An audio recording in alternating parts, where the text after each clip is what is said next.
As part of the ongoing battle to bring Lina to justice, the Obilaand team was able to gain access to Lina's cell phone, where it was discovered that at least 200 people or more have been victims of Lina and her criminal gang. And so to build a case, we decided to reach out to a couple of her victims. On a side note, there are new safety warnings when using dating apps in Colombia, such as Tinder, where women like Lina are lurking and looking to take advantage of any naive foreigners. After Lina was arrested, the Obilaand team gained access to her cell phone, and quite frankly, we're disgusted with what we observed. Obilaand and the team caught this girl and obviously got access to her phone. This girl, you actually won't believe this. This girl, there's actually 250 other victims. She had lied and claimed to have only drugged 2 people. ¿Qué más? Tu hermano. ¿Y quién fue el otro? Un colombiano. Un colombiano. Acá en Cali. Even in the very useful and constructive Facebook page, Colombia Scopolamine Victims and Alert, a page featuring dozens of treacherous scopolamine queens, Lina can be seen featured on their pages, which suggests that she's been doing this from way back. Honestly, I'm definitely sure, like the way she's been carrying on, I'm definitely sure that this hasn't been her first victim, that she's done this before. And so in an effort to further bolster our case for prosecution, we decided to speak to her other victims to get their story. Okay, so we've now, for the last couple of weeks, had access to Lina's telephone, right? Gaining access to Lina's cell phone gave us insight to the life of a scopolamine queen. She has 221 blocked contacts. First of all, she had an extraordinary high number of blocked contacts, most from the United States. We found Kobe's number on that same blocked list. And just imagine if each victim lost like $10,000. I don't know how much is that? Crazy amount. Other elements to note from dissecting Lina's cell phone are her conversations with her criminal gang, where she provides updates about her potential victim. And so we spoke to some of them, giving them a heads up, but for the sake of the case, we focused more on speaking to her actual victims. So let's go to privacy. So if you look over there, you will see 221 block contacts. And so we decided to make contact with those numbers that she had blocked. So let's pick. Who are we gonna pick? As we searched through the list, we realized how busy Lina was. Should we pick this guy?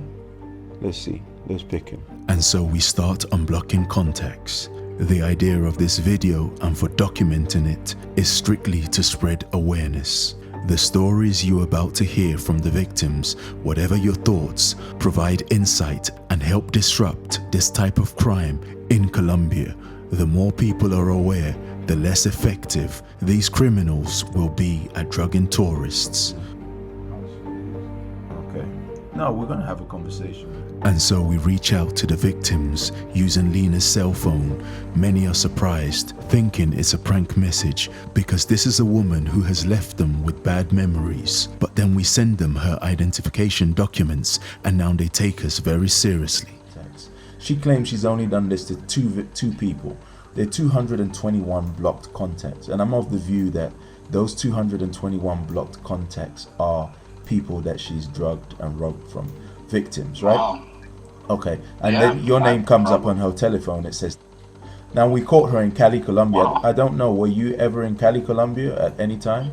Mm-hmm. But I met her first in Cali, one of the malls there. Then she was in Bogota, and that's where she robbed me. And she tried to drug me. I didn't pass out, but she still, I was stupid. I let her go in the other room without overseeing her, and she got into my phone, and she stole, bought a shitload of Bitcoin, and she got my, my Galaxy, whatever phone and my iPad. So she made off with like a few $1,000s as well from my accounts. And she even took over my Gmail address. So she took over my whole Google Drive, got all access to all my tax documents and everything. So anyways, I think that's, yeah. So that is, her name's Andrea, is that, no, is that the one? No, her name is, okay. Her real name is Lina Okay. Right, I Wow. can send you more Okay. information about her. So this is actually her telephone. So we managed to her telephone, Wow. and Jeez. we're just literally like calling up victims to find out. We put in a case together. Originally, I met her in Cali, and then I didn't meet her. I had the first date, and then I think I left kind of suddenly, whatever. But then and not because anything with her, but then she texted me, said I went to Bogota maybe 4 or 5 months later, and then I guess I got a hold of her. She said she's in Bogota, so then so she came over, and then so I met her. So the second time was in Bogota. Well, okay, she did offer massage, but then so at first, well, she tried me KFC, so we got some KFC. Then there's a dipping sauce. She said, "Oh, I want to taste in the kitchen," which I don't really think much of it. So and then she brought it in the kitchen. She came back. I dipped it was like for a churro.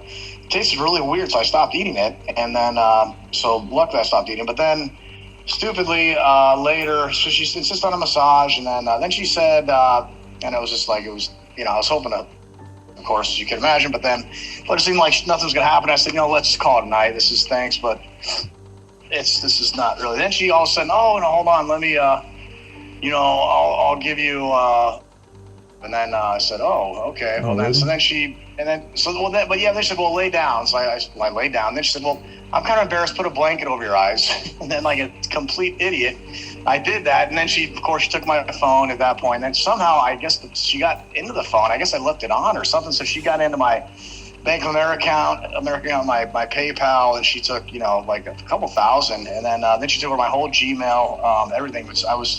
So I had to cancel all my credit cards. The biggest headache was I had to immediately freeze all my credit accounts though, because she had access to my social security card to save my Google Drive. They backed up my phone. Once they got possession of my phone, they changed the backup code, and then they changed the password. So I lost, 13 years of all my stuff on my Google Drive, all my emails. And so they got into everything. So I had to spend just day after day, canceling all these accounts. And then it was, that was but yeah, I'd say about 1,500 in all. So okay, and you're definitely sure it was this girl that I forwarded you her picture? That looks like her. Yeah, I mean that. After listening to Roberto's story, it is very clear that Lina follows a script and uses a certain modus operandi to gain the trust of her victims. She is definitely a professional. Right, so this is just absolutely crazy. And so we spoke with another contact with another crazy story. As part of 221 blocked contacts, all Americans, and we trapped this girl. And how did you get access to her phone? I managed into her phone. That's what I do. Remotely, or how did you get into her phone? Right, I can't tell you that exactly, but I have into her phone. It claims she's only done this to 2 people, but I've spoken to about 10 people so far who say yes, that this girl, she did. Yeah, she stole my phone, and from my phone she was like looking at the passcode. So with the passcode, she stole my phone, and she took a lot of money from me. This is like a year and a half ago or something like that. Okay, where did you meet her? Did you meet her in Bogota or did you meet her in Cali? In Cali. Okay, and how did she drug you? Did she say that she was going to give you a massage or something like that? No, like I'm not even sure if I was drugged necessarily. Like she was, sitting near me and she was looking at my phone, so I was entering my passcode and I wasn't being careful, which was stupid of me. And then at some point, she picked up my phone and she ran away with it, and she changed the Apple ID before I had a chance to change it. She literally picked up your phone and ran away with it. Yeah, pretty much. Yeah, so that never happened where I was like scoped and I passed out and all that. Like I felt like a little bit out of it, like I was off of Xanax maybe, but not. There was no point where I was passed out. How much did you lose in total? Did you lose over $10,000? Yeah, it was crypto, so the price of that fluctuates, but like they were actually pretty good at it, and they were able to get into my exchanges because they had the 2-factor authentication with the phone. And so I stole over $10,000 worth of crypto. It's actually really interesting, man. Like when I saw the picture, I thought it was her that was messaging me, trying to fuck with me or something like that.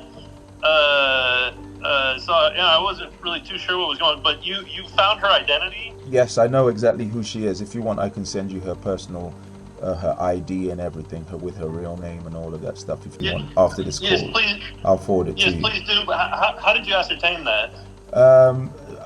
I is it? And Okay, well that's really, really interesting, man. Because like she really fucked with my shit a year and a half ago, man. Like I would love it if she went to prison for the rest of her life. So that is like really, really interesting. And in a story very similar to Kobe's, we spoke to another victim who shared his story. This is crazy because I took a nap and I woke up and I saw this message and I saw the person. I was there 2 years ago. I was in Cali 2 years ago for a month learning Spanish, actually. Tell me a little bit about the encounter, please, if you don't mind.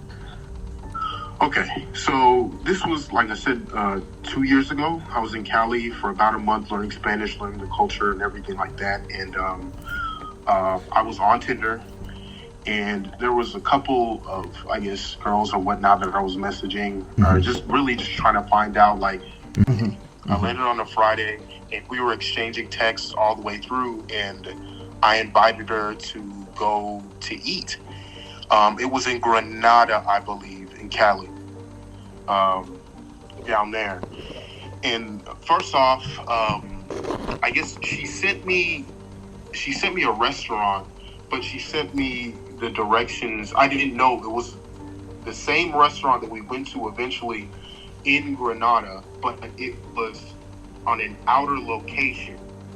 So when I looked up the directions, I'm assuming, okay, this is the one that's closer to me or in my vicinity. So I looked that one up, and we scheduled a time, got a taxi, whatnot, when I was out. Can you hear me? Or 15 minutes. It was like, hey, are you here? Are you coming? And I was telling her, like, I'm actually at this location, not knowing. I guess that was the first sign that I should have, something wasn't right. But it was at this location. And I was like, oh, shoot, I read the wrong location. Let me go to your location. And she was like, no, that's fine. I'll just come to you or whatever. So I waited, like I said, 15 minutes or so, and I'm just walking up and down the street. And I know enough Spanish, or I know a decent amount of Spanish to make my way around, and as far as understanding too. So I was speaking with some people while I was waiting for her outside of the restaurant. Then she maybe comes, like I said, 15 minutes later. And the whole time she's texting me like every 5 minutes, like, oh, the taxi's almost there. The taxi's almost here. Don't leave. So I'm like, I'm not going anywhere because I'm standing literally across the street and I'm just waiting. So I'm not going anywhere, which my instinct probably should have told me to leave. She then pulls up and she tells me, or before she pulls up, she tells me for me to go inside and like get a reservation or whatnot, or see if there's any tables left or whatever. I forgot. I can't really remember the name of the place. I think it's like Mexicana or something like that. Live music and nice atmosphere and everything like that. So she tells me to go inside, and we went inside. I go inside and I'm waiting for another like 5 or so minutes or whatnot, and found a table, and then maybe I waited for 15, and then maybe 5 or 6 minutes after she said she was on the way, she came in. So I had to go outside, and I went outside, walked her in. We had a couple drinks, we ate some food, and then we were leaving.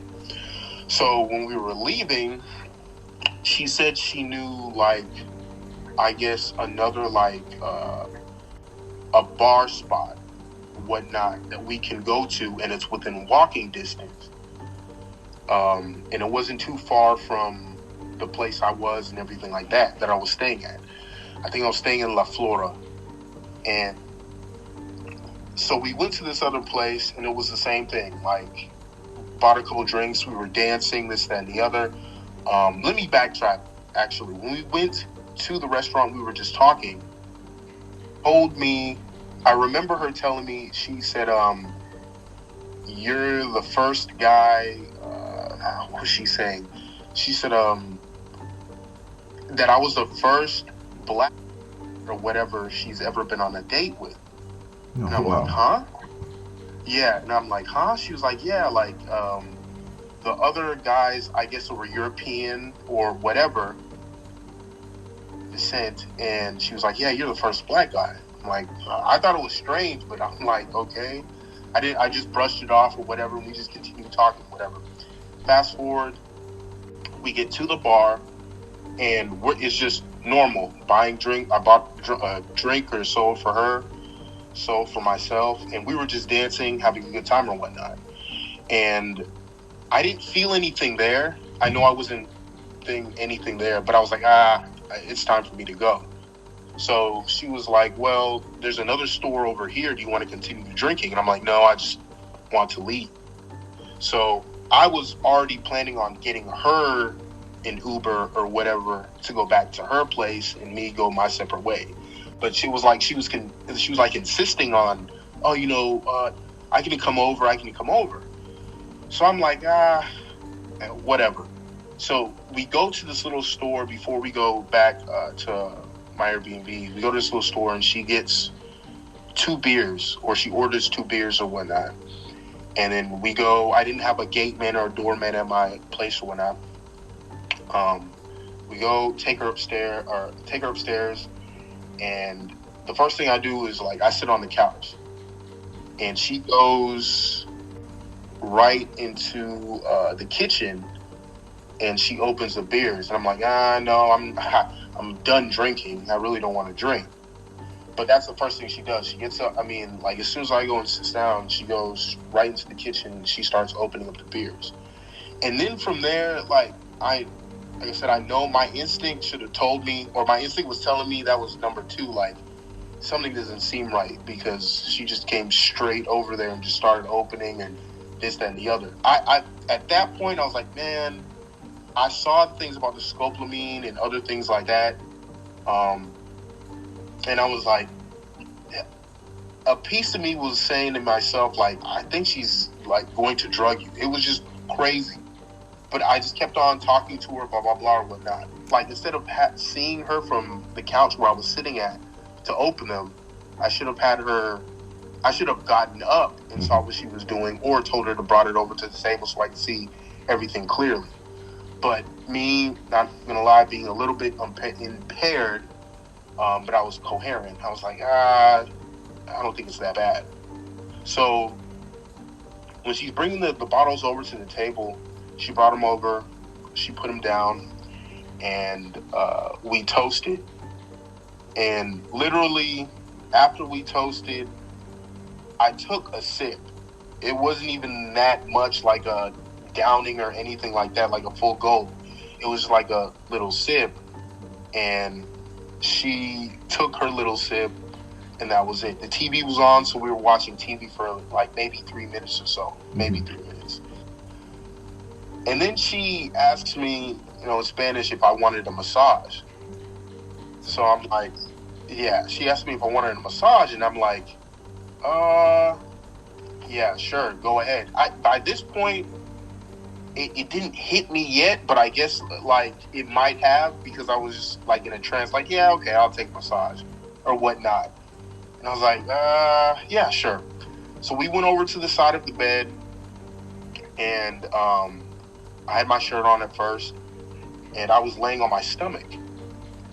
She came over, and she was telling me, take off your shirt or whatnot. So I took off my shirt, and she started massaging my shoulders. And from there, she was massaging my shoulders, massaging my back. And I felt like the last thing I remember before dozing off and going to sleep. Like, she's massaging me, and I had my necklace around my neck. And she goes, and it's like she's taking it off. I could feel her taking it off. But at this point, I guess the Scopolamine is in my system. Mm-hmm. So she's still sitting on my back, and taking or managing to take off my necklace, and I'm just like face plant, but my head's turned to the left on my stomach, and it's like I can't move. But it was like a warm sensation or whatnot, and I'm like, I can't really move.